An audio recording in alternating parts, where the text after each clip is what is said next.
जी, अस्सलाम वालेकुम। आप देख रहे हैं खबरें डिजिटल रिपोर्टर कॉर्नर, मैं हूं तलाल इश्तियाक। पाकिस्तान तहरीक इंसाफ एक दफ़ा फिर अवामी राब्ता मुहिम का आगाज़ करने का ऐलान कर दिया है। चेयरमैन बैरिस्टर गौहर की जानिब से कहा गया है कि हमें दीवार के साथ लगाया जा रहा है।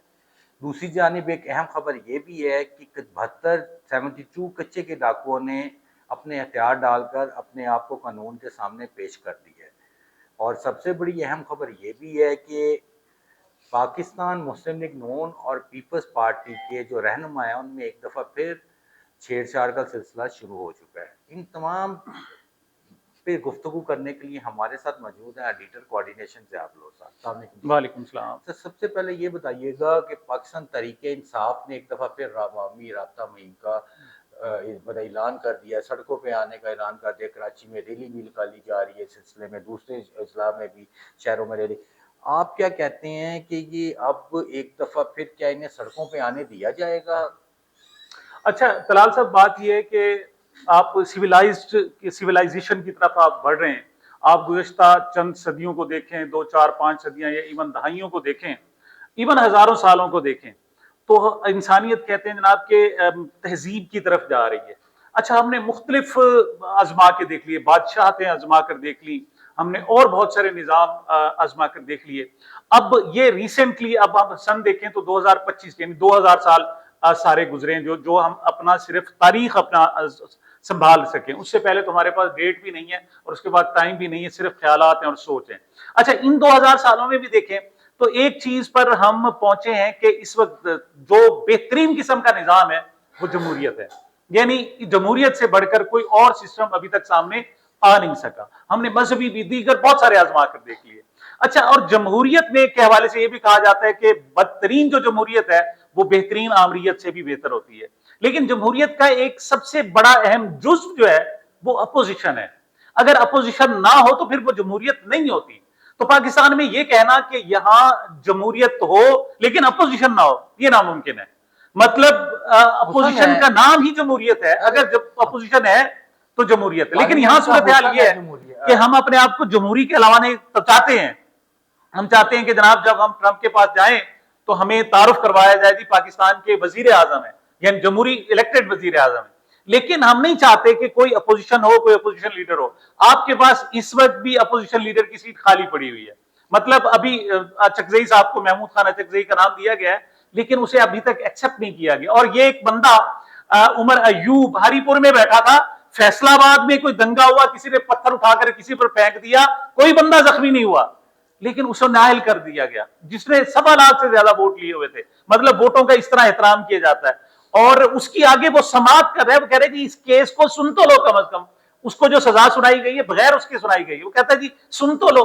हमारी अदालतें चूंकि इतनी एक्टिव हैं कि वो बाकी सब कुछ सुन सकती हैं। हमारे नाज़रीन को ये बताइएगा, अब सुने ना, अब हुआ ये कि 26 नवंबर, ये अगला महीना नवंबर का आ रहा है, ये अक्टूबर है, अगला महीना नवंबर में जो गोली चलाई गई थी, जिसकी अभी तक कोई तहकीकात नहीं हुई, कोई जुडिशियल कमीशन नहीं बना, कोई इन्वेस्टिगेशन नहीं हुई, कितनी हलाकतें हुई, कितने जख्मी हुए। एक बेचारे मतीउल्लाह जान ने कहा था, वो पहुंच गया और उसने रजिस्टर देख लिया था अस्पतालों का और उसमें बता दिया था कि इतने नाम है। उस बेचारे को उठा लिया गया और साल बाद देखिए मेरी बात क्वेश्चन ले ले, थोड़ा सा इसमें ऐड कर लीजिएगा। आप कह रहे हैं गोली चलाई गई है, मतीउल्लाह जान ने रजिस्टर देख ली, अभी तक कोई फैमिली सामने क्यों नहीं आ सकी? एक फैमिली कहां, वो 14 तो रजिस्टर्ड है नाम, सामने मौजूद है। सामने नहीं आई नहीं, कैसे सामने आप सामने आने देते हैं? ये बताएं भाई, उनके फोटो, तस्वीरें, जनाजे, हर चीज सामने आ गई। आप अपने टीवी चैनल्स को कहेंगे नहीं दिखाना, तो कैसे आएंगी? मतलब आप देखना चाहेंगे तो नजर आएगी ना, पूरी दुनिया को नजर आ रही है, पूरी दुनिया ने उस पर रिपोर्टें छापी हैं। आपने इलेक्शन करा दिया, आप कहते हैं बड़े फेयर एंड फ्री इलेक्शन है। अब वहां जनाब यूरोपीय यूनियन की जो रिपोर्ट है, अब 2.5 साल होने बाद है, आप उसको छपने नहीं दे रहे। अब आप कहें बड़े बड़े बेहतरीन इलेक्शन थे। बात यह कि ये डिक्टेटरशिप की जो बदतरीन शक्ल होगी, चीज सामने नहीं आएगी तो कैसे होगा? तो 26 नवंबर को जो मैसेकर हुआ था डी चौक में, उसके बाद उन्होंने कहा जी हमने कमर तोड़ दी है इसकी। और सच्ची बात यह है कि पीटीआई उसके बाद अभी तक संभल नहीं सकी। अच्छा, हमारे यहां जो एहतजाज किया जाता है या अपोजिशन सामने आती है, उसका यही है ना, जल से जुलूस करते हैं। और क्या करते हैं? ये जल से करते हैं। अब तो उनको जल से भी नहीं करने दिए जा रहे। बल्कि आज पंजाब में जनाब जो कानून पास हुआ है, उसने कहा जी जो इज्तिमा करेगा वो दहशतगर्दी के, उसके खिलाफ पर्चे कटेंगे। मतलब तशद्दुद की बात की है सर, कौन सा तशद्दुद हुआ है? बात तो ये है ना, रियलिटी सुन लें। कोई जमात सड़क पे निकलती है, पुलिस की गाड़ियां छीनना, लोगों की गाड़ियां छीनना, जो आया पत्थर मारना, डंडे मारना, मतलब लाइक आप ठीक में मिसाल मेरी बात सुने, तो ये चीजें करना, ये कौन सी जमात को 76 जलसे किए। पाकिस्तान का कानून इजाजत देता है इसका? आपने कोई कानून नाम निहाद रिजीम चेंज करवाया 2022 में, और उसके बाद इमरान खान ने 76 जलसे किए, और वो पाकिस्तान की तरीके सबसे बड़े जलसे थे। लेकिन सर पत्थर तो नहीं मारेगा उन्होंने, एक पत्थर भी नहीं हिला।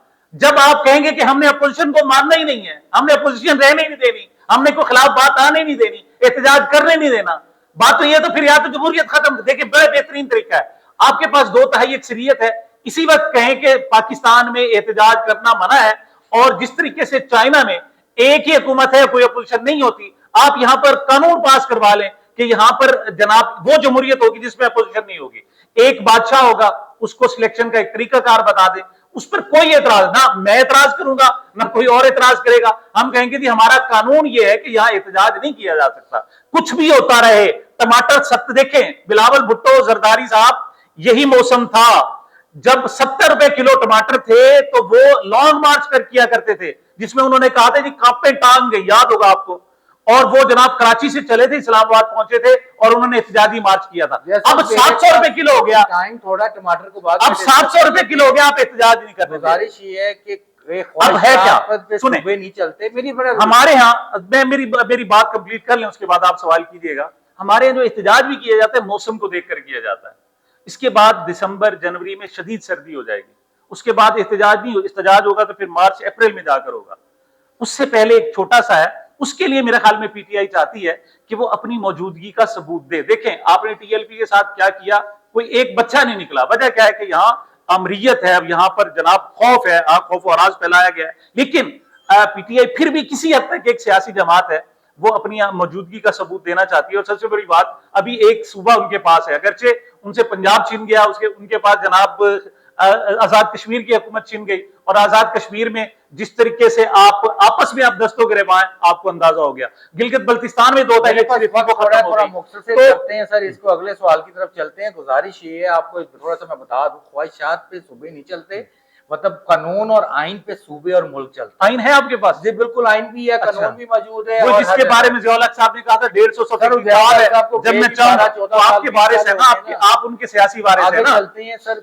72 के करीब जो कच्चे के डाकू हैं, ये भी जिंदगी में पहली दफा है कि वो सिंध हुकूमत को तैयार डाल दिए। अब वो आगे क्या होने जा रहा है, ये क्या कैसी पेशरफ्त आप बताएं। लाल साहब, इस पर आपको मुबारकबाद हो। देखें, अभी आप बात कर रहे थे कि नहीं जी, जब तशद्दुद होगा तो इजाजत नहीं होगी। अभी आप कह रहे हैं कि जिनके पास रॉकेट लॉन्चर है, एंटी एयरक्राफ्ट गने थी, जिन्होंने सैकड़ों लोग खुद गिरफ्तारी देने आ गए ना। मैं ये हाय क्या सादा है जनाब, कि कितने वो है ना बीमार हुए, जिसके सबब उसी अत्तार के लड़के से दबा लेते हैं। सिंध में जो डाकू होते हैं वो किनके जेरे असर काम करते हैं आपको पता है? कौन से बड़े, कौन से बड़े? आप सियासी लोग हैं, आप मुझे फिर पूछे, आप कहेंगे जी आप सख्त बातें कर जाते हैं, हमारा प्रोग्राम इसका मुतामिल नहीं हो सकता। बात सुने, मेरी बात सुने, जो होता है ना वो मतलब लाइक सर सुने, आगे चलें। ज़ियाल अंजार साहब वहां के सूबाई वजीर दाखिला है, उन्होंने कल इस तकरीब में सब लोगों को इकट्ठा किया और सबको नकद रकूम भी दी, और उनको नौकरियों का भी पता नहीं क्या क्या उन्होंने कहा, और सब कुछ कहा। और उन्होंने एक बात कही खास तौर पर, उन्होंने कहा जी हम वडेरों के बगैर इनको सरेंडर नहीं करा सकते थे। वहां सरेंडर भी होते हैं तो वडेरों के कहने पर, और वहां पर डकैतियां, चोरियां और अगवा बराए तवान भी होते हैं तो उन्हीं वडेरों पे। और सिंध का जो सबसे बड़ा वडेरा है, अब आप मुझसे सवाल मत कीजिएगा कि सिंध का सबसे बड़ा वडेरा कौन सा है और जो सबसे बड़ा होता है, तो अच्छा आप, हमने कोई चीज देखी नहीं, आपको नजर नहीं आता। आप ऐसा करें, अच्छे अस्पताल है यहाँ लाहौर में जिसमें आंखों का बड़ा अच्छा इलाज होता है, आप शायद कोई थोड़ा सा एक करवा लें तो शायद आपको नजर आना शुरू हो जाए। सिलेक्टिव चीजें बात करता हूँ सिर्फ कानून और आइन की, हम चलते हैं कानून और आइन पे। अच्छा, किस आइन में दर्ज है जनाब के 72 लोगों को आप ले आए और उनको माफ कर दे जितने मर्जी उन्होंने कत्ल किए? बताए ना कौन से आइन के तहत, मुझे भी बता। अच्छा, मैंने भी लॉ किया हुआ है, मैं हाई कोर्ट बार का मेंबर भी हूं, मुझे भी कोई समझा दे जनाब जो मैंने आज तक नहीं पढ़ा। आप डाकुओं के साथ तो उनको सामने बिठा सकते हैं, जो अपने सियासी मुखालफीन है उनको आप अपने सामने बिठाना पसंद नहीं करते। ये आपकी हकीकत है। आगे चलते हैं, डाकुओं की बात होती है फिर सियासी मुखालफीन पे आके खत्म करते हैं। आप आगे मुझे ये बताइएगा पाकिस्तान मुस्लिम लीग नून और पीपल्स पार्टी की जो रहनुमा है, एक दफा फिर आमने सामने छेड़छाड़ शुरू हो गई है, बयानात की जंग है। 1 महीने का सीज फायर हुआ था और बड़ा स्ट्रिक्टली मतलब जरदारी साहब ने भी कहा था कि आप भी हाथ हल्का रखें, और पीपल्स नून लीग की तरफ से भी कहा गया कि बड़ों की तरफ से। अब ये मामला किस तरफ दोबारा शुरू हो गए हैं? देखिए, ख्वाजा आसिफ साहब कहते थे हमारे पास हाइब्रिड मॉडल है, वो जमहूरियत के हवाले से भी कहते हैं कि हमारे पास हाइब्रिड मॉडल है। यहाँ पर जो अपोजिशन है उसका भी हाइब्रिड मॉडल है। अब आपने अपोजिशन को तो रहने नहीं देना, जहां से बात मैंने शुरू की थी, अब वहीं पर शायद हमारे इस प्रोग्राम का इख्तिताम हो कि हमने अपोजिशन को रहने नहीं देना, लेकिन झूठी जमहूरियत का हमने लिबादा ओढ़ना है, पूरी दुनिया को बताना है कि हमारे पास जमहूरियत है। फिर उसके लिए तरीकाकार क्या है कि हम 4 बंदे बैठे हुए, 2 अपोजिशन के हो जाए, दोनों इख्तिदार में है, पीपल्स पार्टी इख्तिदार में है, नून लीग इख्तिदार में है, लेकिन लोगों को बताना है कि हमारे पास इख्तलाफ है। देखिए जी, हमारे पास इख्तलाफ होते रहे। तो देखें, इस किस्म की छेड़छाड़ है, ये हल्की फुल्की मौसीकी है। शेख रशीद साहब कहा करते थे हल्की फुल्की मौसीकी है, इसके अंदर कख नहीं है। ये एक दूसरे के साथ जुड़े हुए हैं। मैं पहले भी बार कह चुका हूं, इनकी कभी लड़ाई पीपल्स पार्टी नून लीग की 80 की दहाई में भी नहीं थी, वो जाली लड़ाइयां होती थी। उस वक्त भी उस वक्त तो तसव्वुर भी नहीं किया जा सकता दोनों इकट्ठे बैठेंगे, लेकिन अब इकट्ठे खाते हैं, इकट्ठे पीते हैं जनाब। बड़े बड़े स्कैंडल है, बड़े बड़े स्कैंडल है जनाब। मुल्क के लिए अच्छा, मुल्क के लिए कहा अपनी जायदादें बनाते हैं, आपने बाहर जाके जायदादें बनाई हुई है। पाकिस्तान लड़ाई का आपने मुल्तान पाकिस्तान में, पाकिस्तान को तो रहने के काबिल भी नहीं छोड़ा आपने। आप ना रहते हैं, वो इस किस्म के कीड़े मकोड़े रहते हैं ना। शरीफ खानदान तो नहीं रहता, जरदारी खानदान तो नहीं रहता, इसके अलावा जो भी ब्यूरोक्रेट आपके होते हैं, जो बड़े बड़े जनरल्स होते हैं, इवन आपके जनाब जो जजेस हैं, रिटायरमेंट के बाद पाकिस्तान में तो नहीं रहते, उनकी तो जायदादें बाहर है।